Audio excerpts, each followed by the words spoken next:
먼저 오늘 설교 제목에 있는 단어들을 설명해 드리기를 원합니다.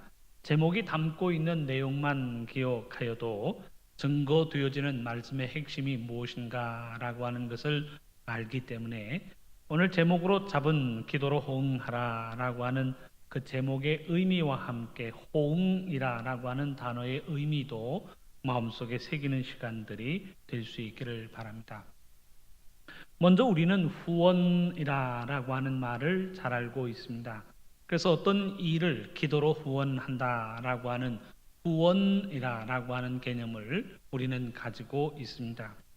후원이라고 하는 말을 사전에서 찾아보면 그 말 그대로 뒤에서 도와준다라고 하는 의미를 가지고 있습니다. 내가 함께 참여할 형편이 되지 못합니다. 개인적인 사정과 이런저런 일로 인하여 그 현장에 참여하지 못합니다.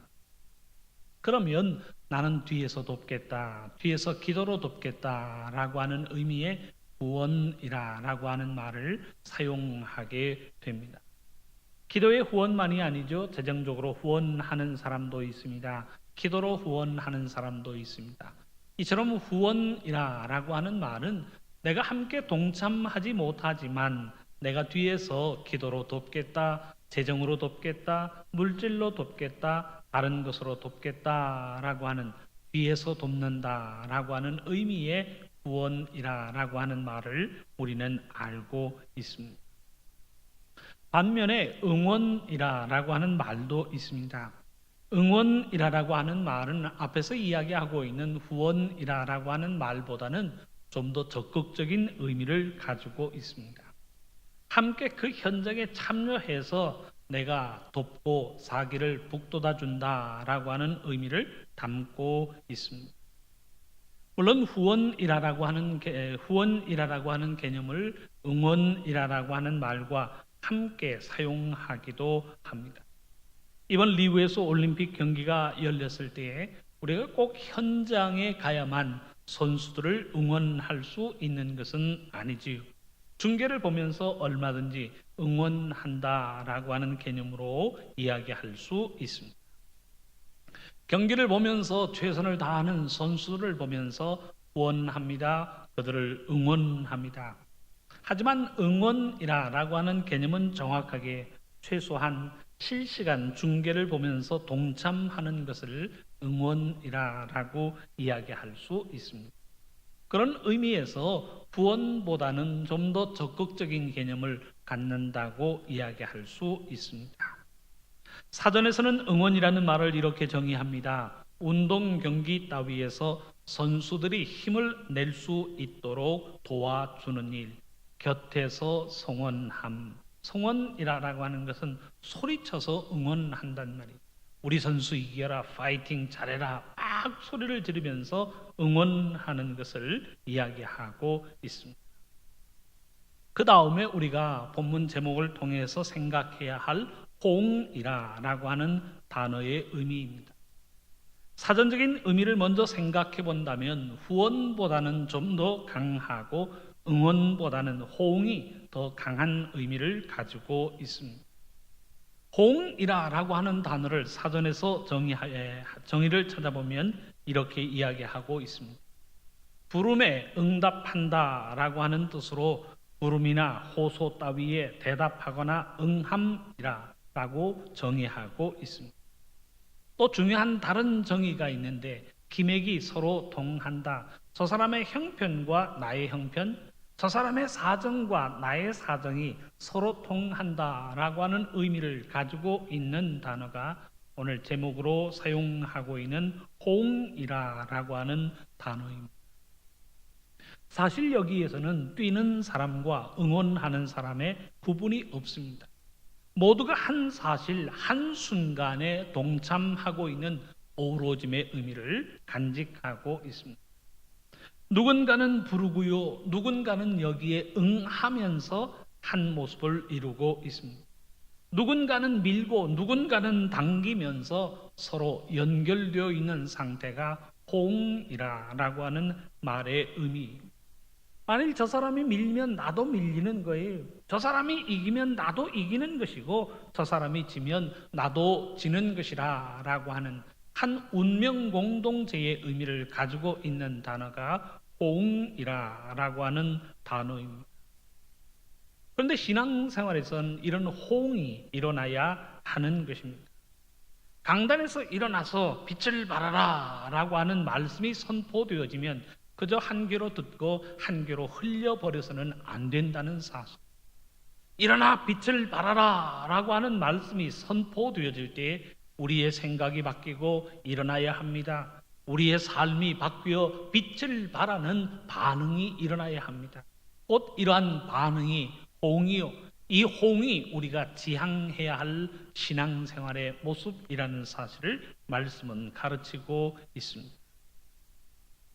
오늘의 본문은 이스라엘과 아말렉 간의 전투 장면을 묘사하고 있습니다.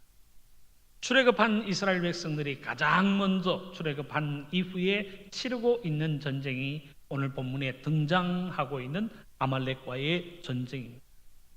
그런데 이스라엘 백성은 430년 동안 어디에 가서 전투를 하거나 전쟁을 해본 경험이 없는 사람들이 애굽을 나올 때에도 전쟁을 감당하기 위해서 그들의 손에 무기를 잡고 방패를 가지고 나온 전문적인 군인들이 아니었습니다. 완전 군장을 갖추고 있는 정예의 군사들이거나 직업적으로 군사훈련을 받고 있는 용사들도 아니었다는 사실에 본문에 문제가 등장하고 있습니다.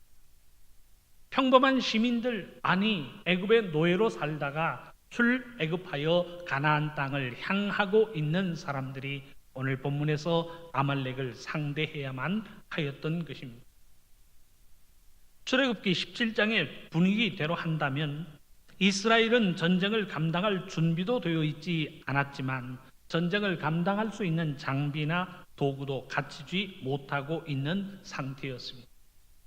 전쟁을 감당하기 위해서 상하 조직을 가지거나 전후 대열을 배열할 수 있는 그런 전문적인 조직을 갖추지 못한 상태가 오늘 본문에 등장하고 있는 이스라엘의 형편이었습니다. 그런데 모세는 여호수아를 불러서 출전을 명령하고 있습니다. 그것이 오늘 본문 9절 상반절의 말씀입니다. 말씀은 이렇게 기록합니다.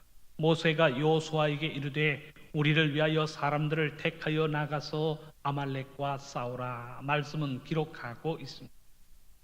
현대인의 성경을 보니까 병력을 동원하여 나가서 아말렉과 싸우라 라고 하는 말로 기록하고 있습니다. 병력이라 라고 하는 군사적인 용어를 쓰고 있지만 원문에서 기록하고 있는 말을 해석하여 보면 우리들 가운데에서 사람을 뽑아라 라고 하는 내용으로 기록하고 있습니다. 원문에서 사람들을 뽑아라 라고 하는 단어를 찾아보면 아노심이라 라고 하는 단어로 사용하고 있는데 그저 성인 남성을 이야기합니다. 우리들 중에서 남자들을 뽑아서 우리들 중에서 사람들을 뽑아서 아말렉과 싸우라 라고 하는 명령을 내고 있습니다. 성경에서 밀하마라고 하는 히브리어 단어는 싸움을 잘하는 용사를 이야기합니다. 그 밀하마 용사들을 뽑아 아말렉과 싸우라 라고 이야기하고 있는 것이 아니라 아노심 우리들 중에서 성인 남자들을 뽑아서 아말렉과 싸우라 라고 하는 명령으로 기록하고 있습니다. 그러니까 본문의 분위기는 어떤 분위기인가요? 전쟁을 한 번도 해본 적이 없는 여호수아가 전쟁을 한 번도 해본 적이 없는 사람들을 뽑아서 아말렉과의 전쟁을 치르고 있다는 이야기입니다. 모세가 여호수아에게 아말렉과 전쟁을 치르라 라고 이야기하지만 모세조차도 전쟁을 이끌어 본 지휘 경력이 없는 사람에 불과했습니다. 전쟁을 해본 적이 없는 사람들이 모여서 아말렉과 싸우라 명령을 내리고 있고 사람들을 뽑아 아말렉과 싸우고 있는 분위기가 오늘 본문에 기록하고 있는 본문의 분위기입니다. 하지만 모세는 나가 싸워라 라고 하는 말로만 명령하지 않고 있습니다. 9절 후반절의 말씀을 보면 아말렉과 싸우라라고 명령을 한 모세가 자신은 어떤 역할을 감당할 것인가 오늘의 본문은 기록하고 있습니다. 9절 후반절에 보면 말씀은 이렇게 기록하고 있습니다. 내일 내가 하나님의 지팡이를 손에 잡고 산 꼭대기에 서리라 말씀은 기록하고 있습니다. 그러니까 모세는 직접 전투에 참여하는 것은 아니지만 자신이 할 수 있는 참여의 형태를 통해서 여호수아의 전쟁에 호응하고 있다는 사실을 이야기하고 있습니다. 나아가 직접 전쟁을 감당하는 사람이 있는가 하면 산에 올라가 기도하고 간구하는 사람들이 있습니다. 이 모든 손길이 연합하고 있는 것이 오늘 본문의 내용이 되고 있습니다. 여호수아는 사람들을 뽑아 나아가 전쟁에 참여하고 있습니다. 모세는 산에 올라가 지팡이를 들고 하나님을 향하여 기도하고 간구하고 있습니다. 그런데 놀라운 일이 일어나고 있어요. 모세가 손을 들어 기도하는 동안에는 이스라엘이 이깁니다. 모세가 너무나도 힘이 들어서 손을 내리는 동안에는 이스라엘이 패하고 있다는 사실이 본문에는 기록되어지고 있습니다. 본문 11절의 상황이 그 상황을 우리에게 이야기합니다. 모세가 손을 들면 이스라엘이 이기고 손을 내리면 아말렉이 이기더니 말씀은 기록하고 있습니다. 사랑하는 성도 여러분, 우리가 이 본문을 통해서 마음속에 새겨야 할 아주 중요한 교훈이 있습니다. 본문에서는 여호수아의 헌신과 모세의 기도가 서로 호응하고 있다는 사실을 우리에게 알려주고 있습니다. 기도의 후원 없이 여호수아만 나아가서 싸움을 감당하거나 반대로 여호수아가 나아가 싸우는 것 없이 모세가 산 위에서 기도만 하고 있었다면 아말렉을 상대로 해서 이기는 승리는 결코 이스라엘에게 주어질 수 없었던 것입니다. 하지만 나아가 전쟁을 감당하는 여호수아의 헌신과 산 위에서 손을 들어 하루 종일 손을 내리지 않고 기도하고 간구하는 모세의 기도가 서로 호응하고 있습니다. 여기에 호응하는 손길이 더 있지요. 아론과 훌은 모세의 팔을 붙들어서 그 팔이 해가 지도록 내려오지 않게 만들고 있습니다. 이 모든 협력과 헌신의 손길이 어울려 호응하고 있습니다. 그러니 여호수아만 싸우고 있는 것이 아닙니다. 여호수아는 전쟁을 감당함으로 참여하고 있다면 모세는 지팡이를 든 손을 가지고 기도함으로 호응하여 참여하고 있습니다. 아론과 훌은 모세의 팔을 붙잡음으로 인하여 호응하여 참여하고 있습니다. 호응하여 참여하는 이 모든 신앙적인 모습을 통하여 이스라엘은 아말렉을 싸워 이기고 있는 내용이 오늘 본문의 이야기가 되고 있습니다.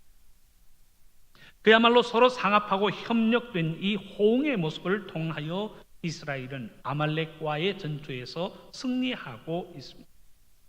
모두가 한 마음으로 나가 싸우라 라고 하는 그 명령에 호응하고 있습니다.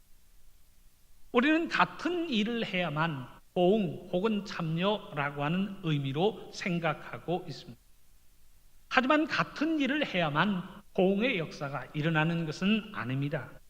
어떤 이는 헌신으로, 어떤 이는 지팡이를 들어 기도하고 간구함으로, 어떤 이는 그 기도하는 손을 붙들어 줌으로 호응하여 참여하고 있습니다.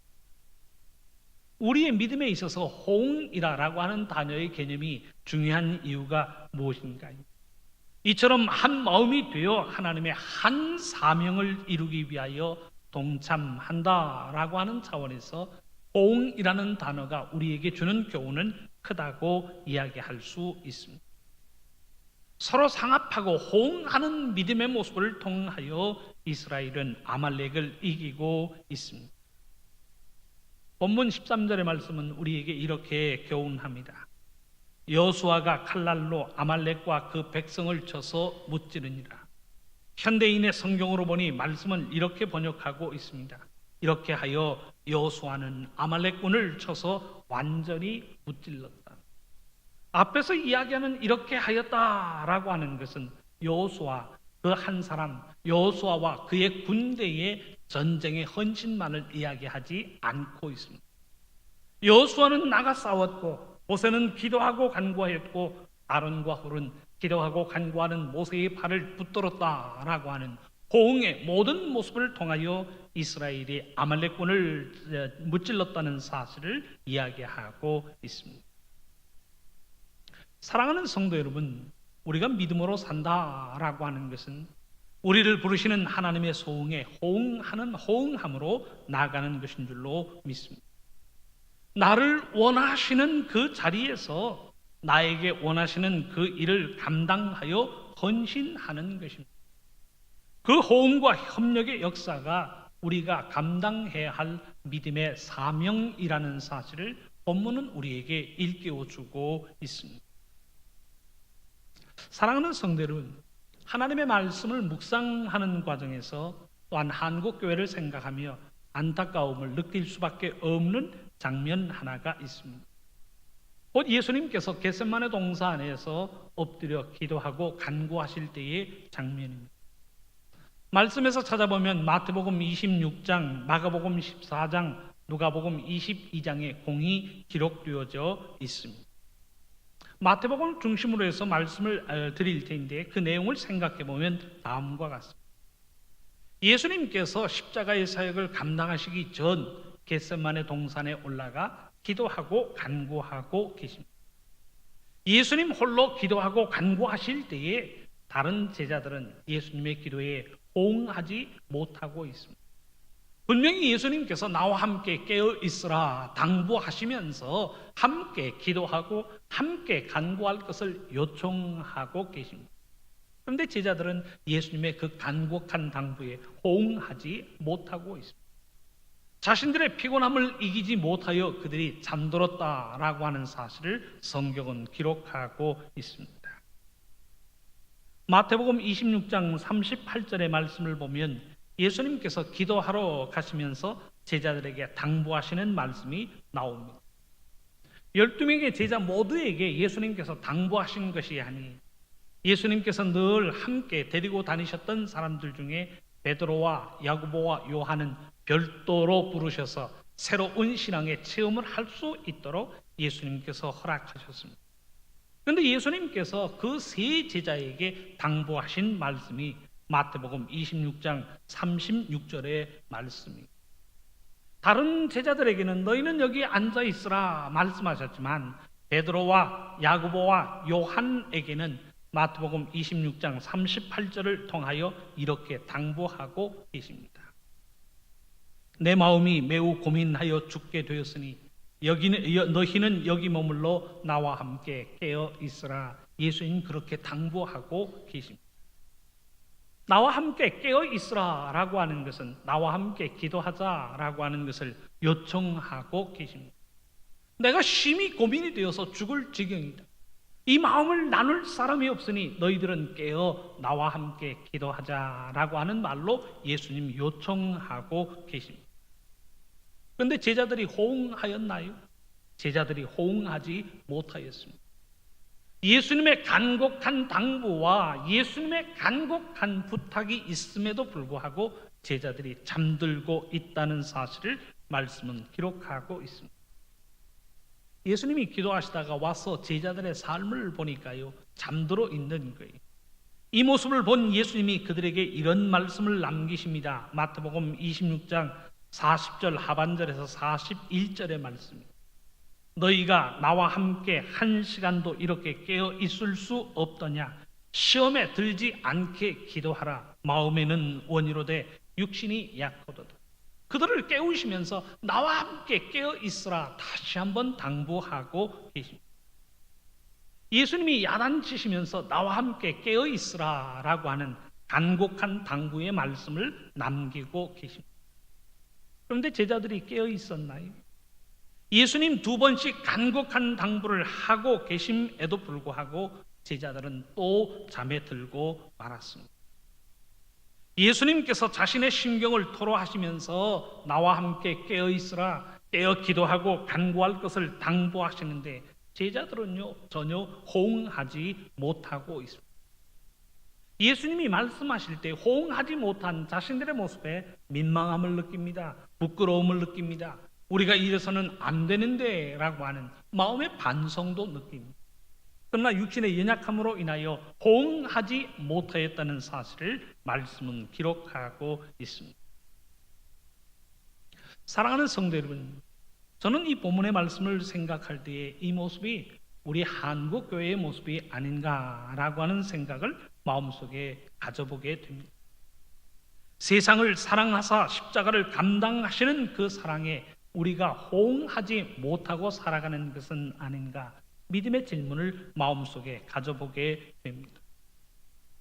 예수님은 자신의 모든 것을 다 내어주셨지만 우리는 언제나 이기적인 마음을 가지고 내 것과 네 것을 구분하며 살아갑니다.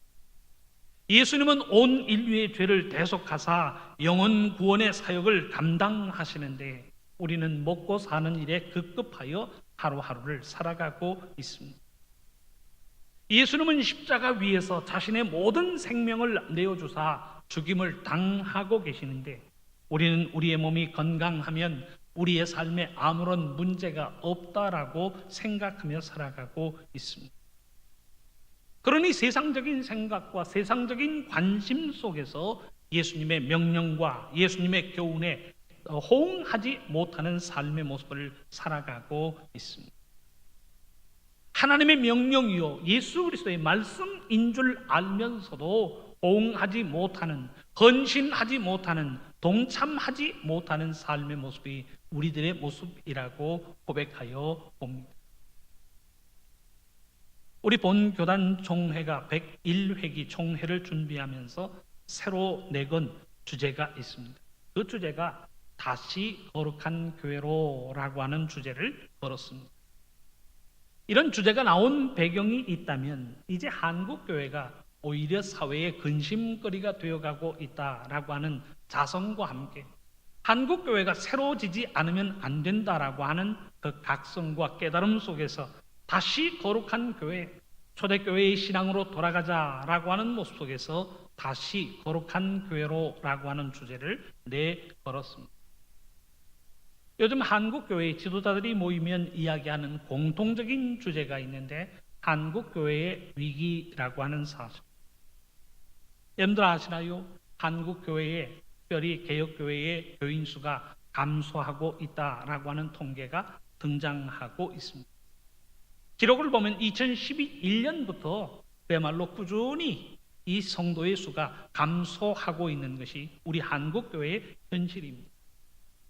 인구가 줄어가고 있는 가운데 나타나는 자연스러운 현상이 아니라 사람들이 신앙심을 버리고 교회를 떠나고 있다라고 하는 사실을 우리에게 나타내주고 있는 통계라고 있습니다. 2010년부터 첫 감소가 나타나기 시작했는데 작년 2015년 인구조사에서도 여전히 우리 개혁교회의 신도수가 감소한 것으로 나타나고 있습니다. 작년에 우리 교단에서는 한 2만 5천 명의 성도의 수가 줄어들고 있습니다. 그래서 모든 교회 지도자들은 이제 교회가 거듭나야 한다라고 하는 이야기를 합니다. 새로운 모습 속에서 믿음으로 결단하고 말씀으로 결단하는 가운데에 환골 탈퇴하지 않으면 안 된다는 이야기를 경고하여 이야기하고 있습니다. 이는 어떤 형식의 문제이거나 구제의 문제가 아니지요. 우리가 어떤 모습으로 신앙생활을 하고 있는가라고 하는 믿음의 본질적인 문제이기도 합니다. 이런 상황 앞에서 우리가 한번 스스로 질문해 보시기를 바랍니다. 교단의 개혁, 교회의 개혁의 문제가 교회 지도자들만의 문제인가요? 나는 그저 한 교회에 속해 있는 한 성도에 불과하니 모든 지도자들이 알아서 하겠지, 그들에게 맡길 문제인가? 라고 하는 질문입니다. 정치, 경제, 사회의 풍토도 문제입니다. 누군가 하겠지라고 하는 정신과 태도로는 바뀔 것이 아무것도 없다는 사실을 우리는 기억해야 합니다. 모든 사람들이 호응하지 않으면 안 되는 거예요. 모든 사람들이 호응하여 참여할 때에 역사는 나타나고 역사는 일어난다는 사실을 우리는 분명히 알고 있습니다. 총회에서 내걸었던 다시 거룩한 교회로라고 하는 주제를 걸면서 이런 구호를 덧붙였습니다. 나부터 운동입니다. 나로부터 시작되는 개혁이 있을 때 그 호응을 통하여 한국 교회의 갱신의 역사는 나타난다. 모든 지도자들은 그렇게 공히 이야기하고 있습니다. 그래서 기도로 호응하라라고 하는 제목을 정하였습니다. 우리는 총회의 임력원이 아니에요. 우리는 정책 결정하는 위원회에 속해 있는 사람들도 아닙니다. 총회에 참여하는 대표도 아니고 항존직도 아니고 하면서 나와는 상관없는 일이라고 빠져나갈 생각은 반드시 우리의 마음속에 던져버려야 할 줄로 믿습니다. 정말 이 모든 일이 나의 일이요, 이 모든 문제가 우리의 문제라고 하는 심각한 생각을 가지고 우리가 호응을 통하여 동참해야 한다는 사실을 말씀은 우리에게 요청하고 있습니다. 모세가 여호수아에게 아말렉과 싸우라라고 하고요, 가만히 앉아 있었던 것 아니에요. 여호수아가 용감하니 잘 싸우겠지, 많은 사람들이 갔으니까 이기고 돌아올 거야, 막연한 기대감을 가지고 기다리고 있었던 것이 아닙니다. 여호수아가 나아가 목숨 걸고 싸우고 있는 동안에 모세도요, 산 꼭대기에 올라가서 목숨 걸고 손을 들어 기도하고 간구하고 있습니다. 80이 넘은 노구에도 불구하고 나라와 민족을 위하여 지팡이를 든 손을 하루 종일 내리지 않는 그 호응의 역사를 통해서 이스라엘이 아말렉을 이기고 있다는 사실을 본문은 기록하고 있습니다. 사랑하는 성도 여러분, 어떤 사람들은 안 된다라고 불평하고 원망하며 비난합니다. 전 그런 얘기를 하고 싶어요. 다른 사람을 원망하고 비난할 기운이 있다면 그 기운을 가지고 기도에 동참하는 우리들의 삶이 될 수 있기를 바랍니다. 어떤 사람들은 비판하고 분석하는 일에 힘을 쏟는 이들이 있습니다. 그 비판하고 분석하는 힘을 가지고요, 비판 분석하지 마시고 기도하고 간구하는 일에 우리의 힘을 쏟아야 할 줄로 믿습니다. 지금 한국 교회는 비판하고 분석하고 평가를 필요하는 시기가 아니라는 사실.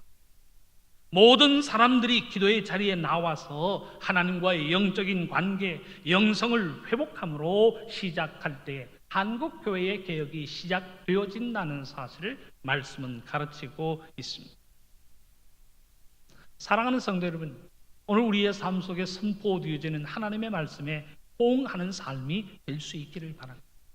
하나님의 말씀을 부여잡고 내가 속해 있는 이 모든 삶의 상황 속에서 내가 해야 할 일이 무엇인가를 찾고 그 일에 헌신하는 우리들의 삶이 될 수 있기를 바랍니다. 어떤 사람들은 여호수아처럼 나가 전쟁을 감당하는 사람들이 있을 겁니다. 어떤 사람들은 모세처럼 산 꼭대기에 올라가서 손을 들어 기도하고 간구하는 사람들이 있을 겁니다. 어떤 사람들은 아론과 훌처럼 모세의 팔을 붙잡아 줌으로써 역할을 감당하는 사람들이 있을 겁니다. 그러나 주어진 명령에 모든 사람들이 한 마음을 가지고 호응할 때에 하나님의 아름다운 역사는 우리의 삶을 통하여 나타나게 되는 것입니다. 이 호응의 신앙과 호응의 헌신을 통해서 우리에게 주어진 믿음의 사명을 온전히 완수하는 우리 모두의 삶이 될 수 있기를 주님의 이름으로 축원합니다. 기도하겠습니다. 사랑꾼의 하나님, 감사합니다. 우리에게 말씀을 주시고 우리에게 명령을 주시는데 그 말씀과 명령을 우리의 삶 속에 새기지 못하고 한 귀로 듣고 한 귀로 흘려버린 우리들의 삶은 아닌가요? 예수님 간곡하게 우리에게 십자가의 사명과 십자가의 사랑을 말씀하고 명령하고 계시는데 듣고 돌아서면 잊고 망각하는 게으른 우리들의 믿음의 모습은 아닌가요?